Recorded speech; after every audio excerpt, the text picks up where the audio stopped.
18-19 సంవత్సరంలో petroleum products మీద మన రాష్ట్ర ప్రభుత్వ ఆదాయం 21,914 కోట్లు. అప్పుడు తెలంగాణలో 20,300 కోట్లు మాత్రమే.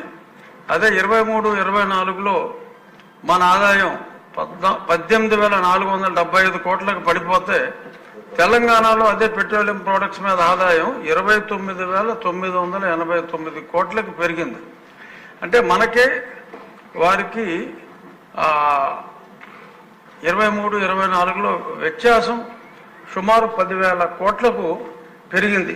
దీనికి కారణం అనాలోచితంగా ఆ ట్యాక్స్ ఈ ట్యాక్స్ అని చెప్పి రకరకాల ట్యాక్స్లు వేసి రావాల్సిన ఆదాయాన్ని పూర్తిగా పోగొట్టుకొని తెలంగాణ నుంచి కానీ తమిళనాడు నుంచి కానీ ఇటు కర్ణాటక బార్డర్ నుంచి కానీ వస్తే అక్కడ ట్యాంక్ ఫుల్ చేసుకుంటున్నారు. మళ్ళీ ఇక్కడి నుంచి వెళ్ళాక మళ్ళీ అక్కడ ట్యాంక్ ఫుల్ చేసుకుంటున్నారు తప్ప గతి లేని వాడు తప్ప మొత్తం ఉన్నవాడు ఎవడో ఇక్కడ పెట్రోల్ కానీ డీజిల్ కానీ కొట్టించుకోని పరిస్థితి.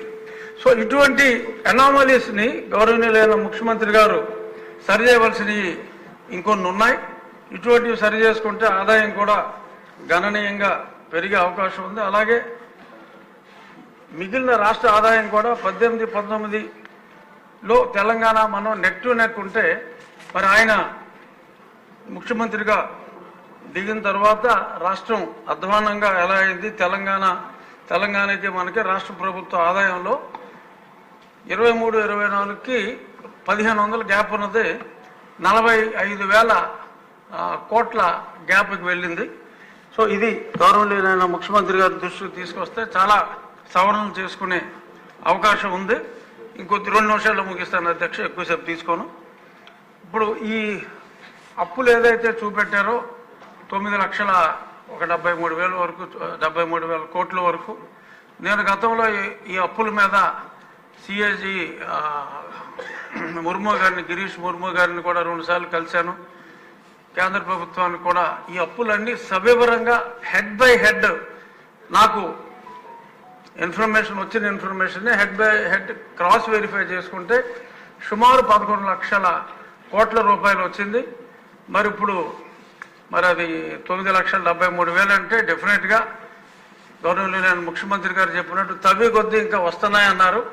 ఇంకా కనీసం 1,25,000 కోట్ల వరకు మీరు తప్పకుండా తవ్వవలసిన అవసరం ఉందని నేను పెద్దలకు తెలియజేస్తున్నా. ఎటువంటి అనుమానం లేదు.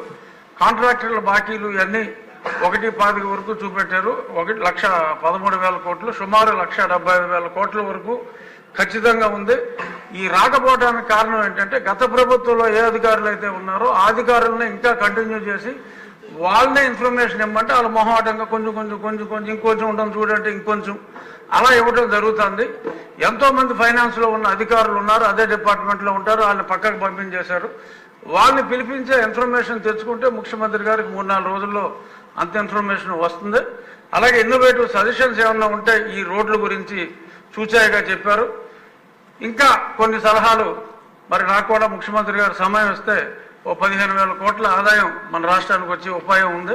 ఆయన సమయం ఇస్తే ఆయనకు అది కూడా చెప్తాను అధ్యక్ష. ఇక అన్ని విషయాల మీద మనం ఒక డీటెయిల్ చర్చ పెట్టుకుందామని ప్రతిదానికి అనుకుంటున్నాం. కానీ సభా సమయం మనం 10 దినాలు పెంచుకోకపోతే అవి మనం మాట్లాడుకుంటాం కష్టమవుతుంది అధ్యక్ష, మాటలకే పరిమితం అవుతుంది. కాబట్టి తమరు సభా సమయాన్ని ఈసారి కాకపోయినా వచ్చేసారైనా డిస్కషన్కి ఎక్కువ అవకాశం ఉండేలాగా పెంచమని మనస్ఫూర్తిగా కోరుకుంటూ ధన్యవాదాలు.